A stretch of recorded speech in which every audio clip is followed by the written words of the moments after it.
एक नीला बयान कर रहा हूँ। ये नीला बड़ा अक्सीरी है। गिले अरमनी लेना है। मट्टी होती है ना गिले अरमनी, शायद मेरे ख्याल सारे तबीब जानते ही होंगे, बंसार से मिल जाता है। गिले अरमनी है क्या चीज, इसमें क्या पाया जाता है आपको पता है? आपको पता है?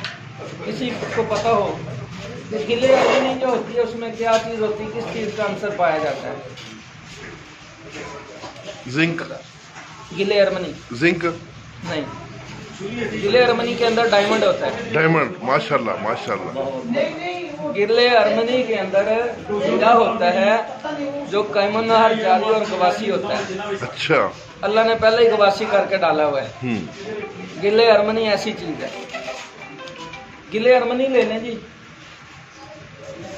एक पाव ले लें। 2 तोला दारचिकना की डली लेनी है। ये नुस्खा कहीं से नहीं मिलेगा आपको, मैं बता रहा हूँ आपको। ये माशाल्लाह, बहुत खूब। ये पेशावर से हमारे मेहमान आए हैं जी पीर साहब, इन्होंने रिक्वेस्ट की थी तो इनके नाम है जी। 2 तोला दारचिकना की डली ले लेनी है। टमाटर ले लेने हैं जो गले हुए होते हैं, सुर्ख टमाटर। उसका छिलका उतार दें, उसको रगड़ के पेस्ट बना लें, तकरीबन 1 पाव टमाटरों का। और रेत जंतर हल्की आंच पे उसको ज़रा पका लें। जब थोड़ा गाढ़ा हो जाए तो उसको खरल में डाल दें।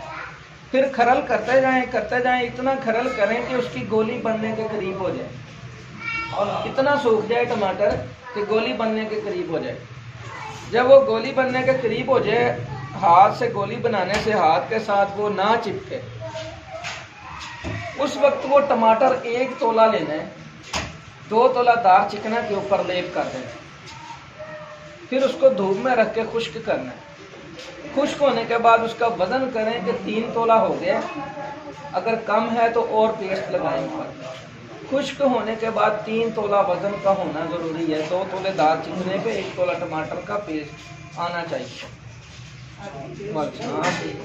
3 तोला जब हो जाए, इसको खुश्क करके उस गिले अरमनी 1 पाव में रख के बंद करके इसको ऊपर से सर से, इसको आग कैसे देनी है वो मैं आपको समझा देता हूँ। वो इसको बंद करना है। उसमें छोटी कुजी लेनी है, रोगनी ले लें जिसमें वो गिले अरमनी पूरी आ जाए। गिलिक मत करके तो आपने एक बड़ी हड्डियाँ इतनी लेनी है, उसके अंदर रेत बिछाएं, नीचे ऊपर वो कुजी रखें, ऊपर रेत डाल के उसको ढक्कन लगा के उसको भी बंद कर दें। अब इसको जमीन पे रख के ना 10 से रोकलों की आग ऊपर ठंडा करके निकालेंगे। आपका दार चिकना सुर्ख यकूती रंग का निकलेगा, जो जारी और गवासी होगा। ये दार चिकना इतना तेज है, अगर नीला थोथा प्याली में रख के ऊपर दार चिकना डालेंगे, रात को अलमारी में रख दें, सुबह देखेंगे तो नीला तेल होगा। बहुत खूब, माशाअल्लाह। ये इतना दार चिकना अक्सीर है जो दुनिया तलाश कर रही है। तो ये दार चिकना बन गया। ये दार चिकना आपने 4 ग्राम पीसना है।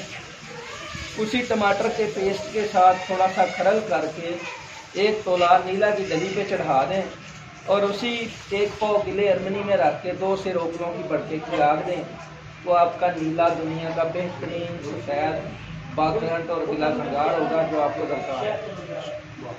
ये नीला है जी, बहुत खूब। ये मैंने आपके लिए ये राज खोला। इसके खुराकी फायदे क्या किए? ये तो अक्सीर है ना जी। ये अगर गंधक पिघला कर 1-2 रत्ती डाला जाए, 1 पाव गंधक को तेल कर देता है। अच्छा, ठीक। तो वो गंधक जब तेल हो जाती है, 1 पाव गंधक में 1 पाव कच्चा पारा डाल के रेजंतर 15 मिनट पकाएंगे तो पारा भी तेल हो जाएगा गंधक में। अच्छा, तो गंधक पारे का तेल बन जाएगा। वो गंधक पारे का तेल सुई का नक्का लगा दें तो काया कल्प है। अच्छा, काया कल्प है, तो माशाल्लाह। उसी गंधक पारे के तेल में अगर आप रस कपूर पका लें 3 घंटा तो मोम हो जाएगा सुर्ख रंग का। अगर वो दाना खश तांबे पे मारेंगे तो तांबे को शमस करेगा रस कपूर।